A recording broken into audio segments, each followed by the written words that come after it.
গল্পের নাম কালো ছায়া। লেখক এম.এইচ. নিলয়। ম্যাডাম, আপনার মেয়েদের কি কখনো জিজ্ঞেস আর খোঁজ নিয়েছেন ওরাও ধর্ষণের শিকার হচ্ছে কিনা? কথাটা শায়লা বেগমের কানে নয়, বরং ব্রেনের মধ্যে হিট করল। কিছু সময়ের জন্য এবুনামাল হয়ে গেলেন। মনে হচ্ছিল মাথা ঘুরে পড়ে যাবেন। কোন রকমে তাল সামলিয়ে নিজে নিজেই যেন বললেন, ইয়া আল্লাহ, আপনি রক্ষা করুন, আমিন। সুবন সাহেব, আপনার কথায় যুক্তি প্লাস পসিবিলিটি আছে, কিন্তু আগে কেন যে এটা আমার মাথায় আসতো না? ম্যাডাম, এখনো সময় শেষ হয়নি। সো নেক্সট টাইম কোনো অ্যাক্সিডেন্ট ঘটার আগেই সর্বসাকুল্যে ব্যবস্থা গ্রহণ করতে হবে। এক্স্যাক্টলি।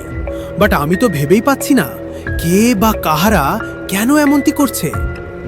তবে আমি কিছুটা আঁচ করতে পারছি। আশা করছি অচিরেই কেসটা সলিউশন হয়ে যাবে। ও রিয়েলি? কি আজ করতে পারলেন? একটু শেয়ার করুন প্লিজ।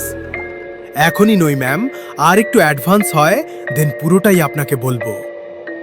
ওকে, বাট একটু ফাস্ট করুন প্লিজ। সেটা নির্ভর করছে আপনার সহায়তার উপর। আমার সহায়তার উপর? আপনার সহায়তা ছাড়া শয়তানটাকে ধরা সম্ভব নয়। শয়তান? তবে কি ভূত প্রেতাত্মা বা জিন জাতীয় কিছু? না ম্যাডাম, সেরকম কিছু নয়। এটা মানুষরূপী হিংস্র শয়তানের কাজই। তাছাড়া এখন শয়তান আর শয়তানি করে না, মানুষের সে শয়তানি দেখেই অবাক হয়ে অট্টহাসি হাসে আর নৃত্য করে। তা যা বলেছেন মন্দ বলেননি, নয়তো এমন ঘটনা কেমন করে হয়? আজ সারা বিশ্ব হিংস্র জানোয়ার ও হায়নার দখলে যেদিকেই চোখ যায় শুধুই শয়তানের খেলা, সেটা দেশের ভিতরে বা বাহিরে। একদম তাই। সে যা হোক, এখন আপনার ও আপনার বাবার এবং আনোয়ার সাহেব ও ওনার বাবার ইতিহাসটা একটু বলুন প্লিজ। অপারগতা দেখাবেন না। যতটুকু জানুন ততটুকুই বিস্তারিত বলার চেষ্টা করুন। ঠিক আছে। তারপর একে একে সবটা শেষ করলেন মিসেস শায়লা বেগম। তবে দু একটা হালকা ব্যতিক্রম ছাড়া বাকি সবই স্বাভাবিক। তো কোনোভাবেই মনে হচ্ছে না এ ঘটনার পিছনে কোনো ইতিহাস আছে, যা থেকে ধারণা করা যায় শায়লা বেগমের পরিবার ইফেক্টেড। তবে কি শূন্য থেকে শুরু করতে হবে? প্রথমে যা ভেবেছিল সেটাই ঠিক? সুবনের ৫ থেকে ৬ বছরের গোয়েন্দা জীবনে অনেক কেস দেখেছে, অনেক গভীর অবধি ভেবেও কোনো কুল কিনারা পায়নি। অথচ যেটা আমলে নেইনি সেটা থেকেই ঘটনার সূত্রপাত ঘটেছে। একদম নর্মাল বিষয় থেকে কেস সমাধান হয়ে গেছে। এখানেও কি তেমনই কিছু ঘটেছে? সাধারণ দৃষ্টিতে মনে হচ্ছে এটা কি করে সম্ভব, অথচ কাম বানিয়ে বসে আছে। শায়লা বেগমের সাথে আরও কিছু বিষয়ে আলোকপাত চলে, অফিস ও অফিসের স্টাফদের নিয়ে, আর বিশেষ করে বাসার কাজের মেয়ের ব্যাপারটা। যেহেতু ঘুমের মধ্যে সবকিছু ঘটছে, সেহেতু খাবারের মধ্যে কোনো পয়জন আর ঘুমের মেডিসিন মিক্সড করা হয় কিনা। তবে কাজের মেয়ের কি লাভ? কেননা লাভ ছাড়া তো কেউই এমন রিস্কেবল কাজ করতে ইচ্ছুক হবে না। খোঁজখবর নিয়ে জানা গেল বুলবুলি কিশোরগঞ্জের মেয়ে, আর অফিসের ম্যানেজার রকিব সাহেবই ওকে ম্যানেজ করে দিয়েছেন। তবে কি এসব কিছুর পিছনে ম্যানেজার সাহেবের ইশারা আছে? না হবার কোনো কারণও নেই, কেননা শায়লা বেগমের অঢেল ধনসম্পদের প্রতি লোভ জাগাটাই স্বাভাবিক। তাছাড়াও এমন মিষ্টি ও দুর্দান্ত ফিগারের অধিকারী বসের প্রেমে পড়ে যাওয়াটাও অস্বাভাবিক কিছু নয়। যদিও কয়েকদিনের ধকলে কিছুটা বিধ্বস্ত দেখাচ্ছে, তবুও চেহারার আকর্ষণের কিঞ্চিত ভাটা পড়েনি। হুট করেই ইন্টারকম টেলিফোনের শব্দে দুজনেই একসাথে চমকে ওঠে। গভীর মনোযোগী আলোচনাতে ব্যাঘাত পড়াতে একটা অপ্রস্তুত অবস্থা তৈরি হয়। একে অপরের মুখের দিকে চাওয়াচাওয়ি করে। সুবন রিসিভার কানে ঠেকালে অপর প্রান্ত থেকে অফিস রিসেপশনিস্ট নির্ঝরা বলেন, সালাম আলাইকুম স্যার।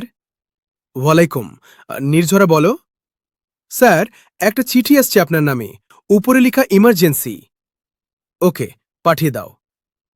টেলিফোন রেখে দিয়ে সুবন অতি বিনয়ের সহিত মুচকি হাসি দিয়ে বলল, দুঃখিত ম্যাডাম, ইটস ওকে। তাহলে আমি উঠি। কাইন্ডলি আপনি কেসটা দ্রুত সমাধান করুন আর আমাকে বাঁচান। অবশ্যই ম্যাডাম, কেন নয়।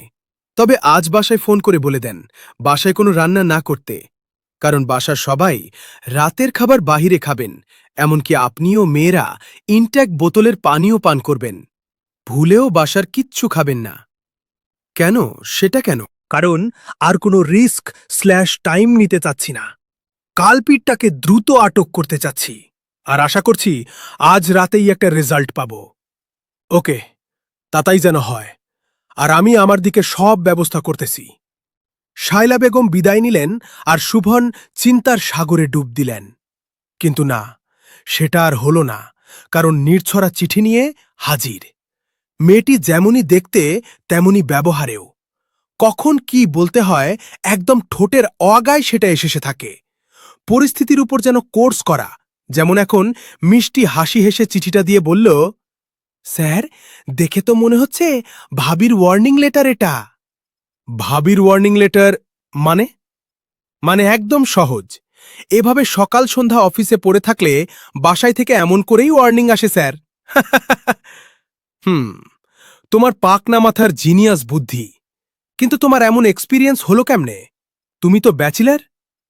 স্যার, ব্যাচেলর বিটি সিঙ্গেল নই। ওরে বাব্বা! এবার তুমি যাও, কারণ বাকিটা আমার বুঝা হয়ে গেছে। আর বেশিক্ষণ থাকলে হয়তো অজ বিকালের ডেটিংয়ের ছুটিটা মঞ্জুর করতে হবে। স্যার, আপনি সত্যিই লেজেন্ড। কি করে বুঝে যান না বলা কথা? তুমিও কাজে ফাঁকি না দিয়ে রেগুলার অ্যাটেন্ডিং কাজ করো, দেখবে দিব্যি ম্যাজিশিয়ান হয়ে গেছ। কিন্তু আজকের দিনটা একটু ফাঁকি দেই স্যার। কাল থেকে আপনার কথায় যথাজ্ঞা। না, দয়া করে স্যার, প্লিজ। ঠিক আছে, মাত্র 2 ঘন্টা। স্যার, আপনি না। বলো বলো, থামলে কেন? আমি একটা হার্টলেস জল্লাদ, বাংলা সিনেমার টাকাওয়ালা ভিলেন, নয়তো চিরকুমার কচি খন্দকার। থ্যাংক ইউ স্যার, কাল দেখা হচ্ছে। এই কাল দেখা হচ্ছে মানে অফিস টাইম এখনো 6 থেকে 7 ঘন্টা বাকি।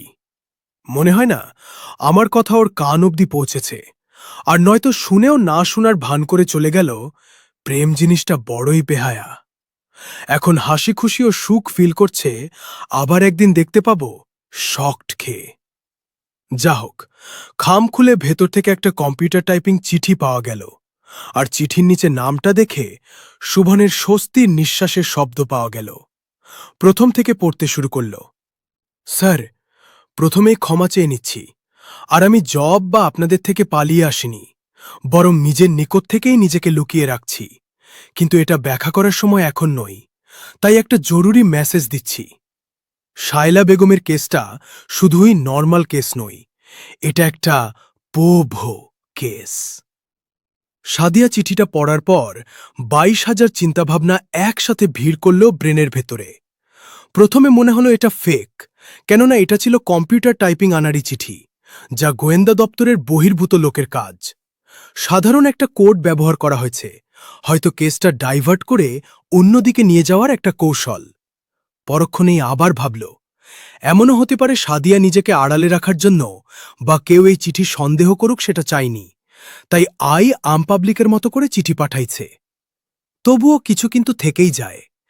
তবে চিঠির উপর ভিত্তি করে কেস অ্যাডভান্স করলে রেজাল্ট কি হবে?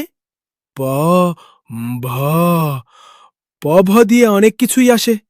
না, আর ভাবতে পারছে না। আপাতত এটুকুই থাক, বাকিটা নির্ভর করবে আজ রাতের ঘটনার উপর ভিত্তি করে। পরের দিন সকাল 7টা। শুভন বাসার ভেতর বসে বই পড়তেছিল, এমন সময় নির্জরা ইমার্জেন্সি মেসেজ করল। মেসেজটা সিন করে শুভনের হার্টবিট কয়েক সেকেন্ডের জন্য বন্ধ হয়ে গেল, কারণ মেসেজটা